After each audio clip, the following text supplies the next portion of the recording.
लहानपणी शाळेच्या पुस्तकात एक फोटो असायचा.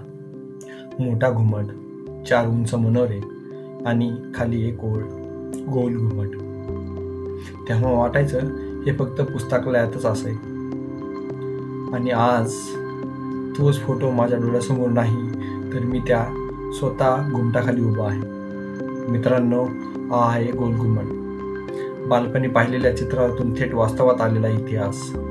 चला तर मग त्या आठवणीतील आणि या प्रतिध्वनीला ऐकूया. चला तर पाहूया गोल घुमट. तिथं आल्यानंतर चप्पल काढावं लागतं. हे सगळं जे स्ट्रक्चर आहे, सगळी जी ही योजना आहे ना, ही चप्पलांसाठी आहे. आणि चप्पलासाठी 10 रुपये घेतात. आपल्याला संग्रहालयासाठी 5 रुपये आणि गोल घुमट पाहण्यासाठी एक 25 रुपये आपल्याला इथं आकारले जातात. आणि ते 25 रुपये आकारले. ऑनलाईन जर तुम्ही केलं तर ते 20 रुपयात होतं. आणि कॅमेऱ्यासाठी कॅमेरा तर घेऊन येणार असेल तर त्यासाठी एक 25 रुपये घेतात आणि एक्स्ट्रा. एवढे लोक ओरडतात तिथे, आवाज कसा येईल यांचा? अवघड आहे. 17व्या शतकात बांधलेली आदिलशहाची 7वा सुलतान मोहम्मद आदिलशाह याची समाधी. या घुमटाचं वैशिष्ट्य म्हणजे यात कोणताही खांब नाही, तरी सुद्धा इतका प्रचंड मोठा घुमट आजही भक्कम उभा आहे. आणि इथूनच आपल्याला वर जाण्यासाठी रस्ता आहे. चला तर आपण आता वर निघूया.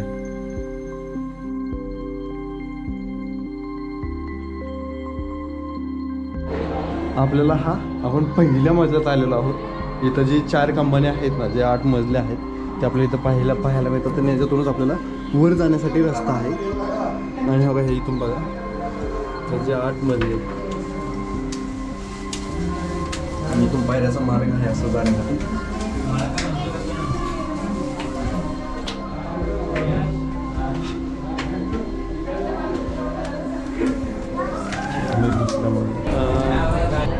ह्या कबरीचा अगोदरचा इतिहास 1526 मध्ये जो आदिलशाह आहे ना, त्यांना इब्राहिम रोजी यासारख्या कबरीची प्रतिकृती तयार करायची होती. त्यासाठी ही कबर त्याला करायची होती, पण तशी म्हणजे हुबेहूब कबर बांधणं अशक्य होतं.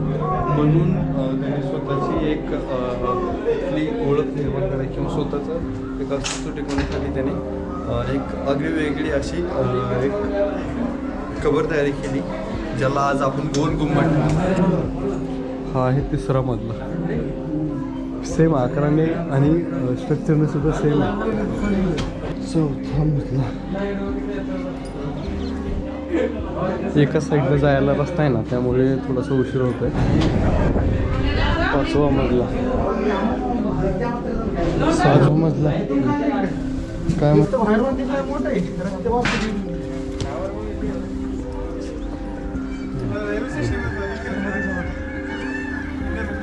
आपण आता जात आहोत विस्परिंग गॅलरीमध्ये. विस्परिंग गॅलरी म्हणजे काय, तर ह्याचा आकार जो आहे तो गोल आहे. आणि या गोल आकारामुळे एक साऊंड वेव्स तयार करतात. आणि म्हणून हलकी कुजबूज जरी झाली तरी तो आवाज दूरपर्यंत पोहोचतो. आणि तो रिपीट 7 वेळा तयार होतो असं म्हटलं जातं. आणि तो तुम्हाला इथे ऐकायलाही सुद्धा भेटेल.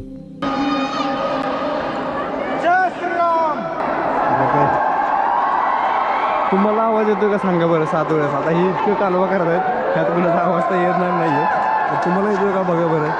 वाटतो येतोय 7 वेळा, कारण की घुमट एवढं मोठं आहे ना, तसे एका नजरेत बसतच नाही ॲक्च्युली. आपल्याला तुम्ही जर पाहिलं असेल तर तुम्हाला आपल्याला इथे एकही प्रकारचा खांब पाहायला भेटत नाहीये. मध्यभागी फक्त कमान आहे. आपल्याला वरून पूर्ण दर्शन पाहायला भेटतं, पण मध्ये कुठलाही खांब नाहीये. आमचा माणूस वाजवतो आता.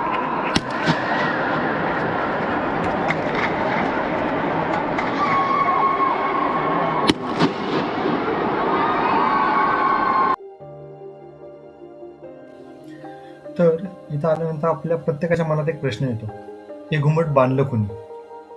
जो मोहम्मद आदिलशाह आहे त्यांनी स्वतःच्या आयुष्यात हा आदेश दिला होता की हा गोल घुमट बांधा. त्याने असा आदेश दिला होता की माझ्या मृत्यूनंतर माझी कबर अशी असावी की जगात त्याची तुलना कुणाशीच करू नये किंवा कुणीच करू नये, असा त्याने आदेश दिला होता. आणि त्याच्या आदेशानुसार हा गोल घुमट बांधण्यात आला होता. आणि म्हणूनच हा काही फक्त कबर नाही, तर त्याच्या स्वतःच्या अस्तित्वाचा एक पुरावा आहे असं मानलं जातं.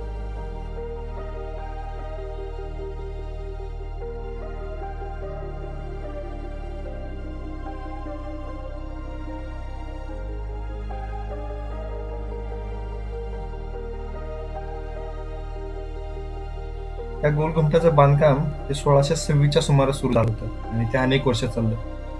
मात्र त्या काळात ना क्रेन होते, ना सिमेंट होतं, ना कॉन्क्रीट होतं. आपल्या अत्याधुनिक ज्या आत्ता सुविधा आहेत त्या कुठल्याही प्रकारच्या सुविधा त्या काळात नव्हत्या. म्हणजे सगळं काम हे दगड, चुना आणि मानवाच्या कौशल्यावर आधारित होतं. आजही विचार केला तर हे बांधकाम म्हणजे त्या काळातील एक इंजिनिअरिंग मिरेकल आहे, आपण असंही म्हणू शकतो.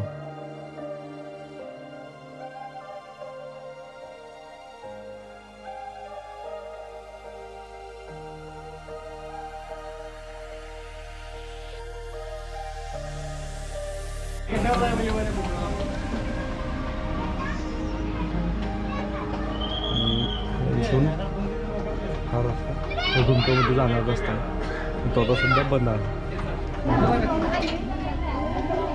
इथून बाहेर जायचं मला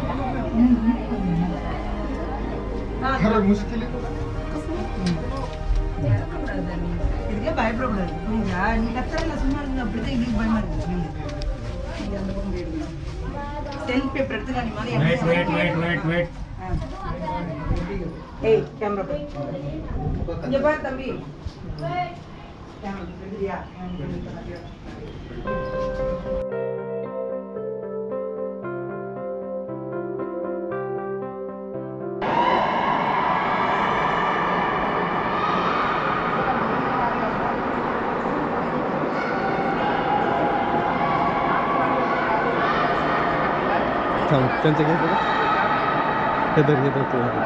ಇಂಡಿಯಾದಲ್ಲಿ ಸೆಕೆಂಡ್ ಬಿಗ್ಗೆಸ್ಟ್ ಜಾಗ ಅದು 1ನೇ ಅಲಿ ಆದಿಲ್ಸ ಕಟ್ಟಿರೋದು.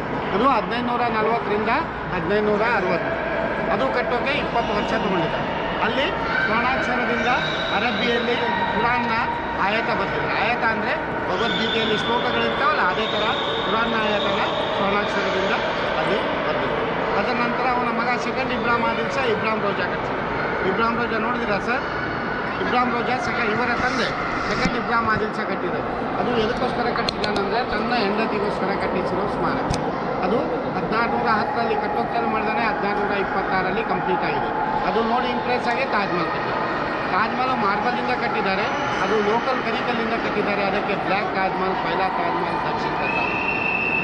ಇದು ಅಕ್ಬರ್ಗೆ ಏನೈತಿ ದೀನ ಇಲಾಹಿ ಅಂತ ಹೇಳಿದಂತೆ, ಅವನಿಗೆ ಬಿರುದಾಂಕಿತ ಏನಿತ್ತು ದೀನೇ ಇಲಾಹಿ. ಅದಕ್ಕೆ ಸೆಕೆಂಡ್ ಇಬ್ರಾಹಿಂ ಆದಿಲ್ಸಗೆ ಜಗದ್ಗುರು ಅಂತ. ಯಾಕೆ ಅಂದರೆ ಅವನು ಸರ್ವಧರ್ಮ ಸಹಿಷ್ಣು. ಅವನ ಕಾಲದಲ್ಲಿ ನರಸಿಂಹ ಟೆಂಪಲ್, ಲಕ್ಷ್ಮೀ ನರಸಿಂಹ ಟೆಂಪಲ್ ಕಟ್ಟಿಸಿದ. ಅವನು ಕಿತಾಬೆ ನವರಸ್ ಅಂತೇಳಿ ಒಂದು ಪುಸ್ತಕನ ಬರೆದಿದ್ದಾನೆ. ಅದರಲ್ಲಿ ಓಂ ಸರಸ್ವತಿಯೇ ನಮ, ಓಂ ಗಣೇಶಾಯ ನಮ ಅಂತೇಳಿ ಏನಾದರೂ ಪುಸ್ತಕ ಸಿಗ್ತದೆ ನೋಡ್ಬೋದು. ಅದು ಸೆಕೆಂಡ್. लहानपणी पुस्तकात पाहिलेला हा फोटो आज मी वर उभा राहून जगतोय. गोलघुमज मला एक गोष्ट शिकून जातो. काळ बदलतो, राजे बदलतात, पण विचार आणि कल्पकता ही टिकून राहते. इथे उभं राहिल्यावर आवाजाचा इको नाही तर इतिहासाचा श्वास ऐकू येतो. जर तुम्हालाही कधी पुस्तकातला फोटो वास्तवात पाहायचा असेल, स्वप्न असेल, तर इथे एकदा या. मी निघतोय आणि या घुमटाची आठवण माझ्यासोबत कायम राहणार.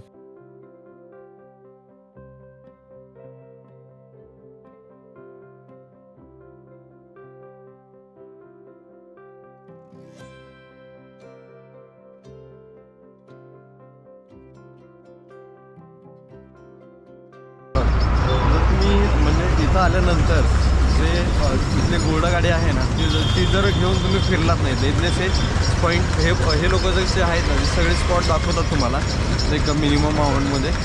तर ह्या गाडी घेऊन फिरण्यात आणखीन इथं एक वेगळा एक्सपिरियन्स होतो. आणि तू स्वतःची गाडी घेऊन फिरू शकता असं काही नाही आहे, पण इथे हे जर घेऊन फिरतात ना, ते घोडागाडीचा एक्सपिरियन्स आणि हे सगळे स्पॉट फिरतात, त्यात हा वेगळाच एक अनुभव आपल्याला इथे पाहायला मिळतो. त्यामुळे हा पण एक अनुभव आपण इथं आल्यानंतर घेतला पाहिजे असं मला वाटतं. आणि तो अनुभव चांगला आहे. म्हणजे मी स्वतः आत्ता गाडीतच आहे, गाडीतून तुमच्याशी बोलतो आहे. हे बघा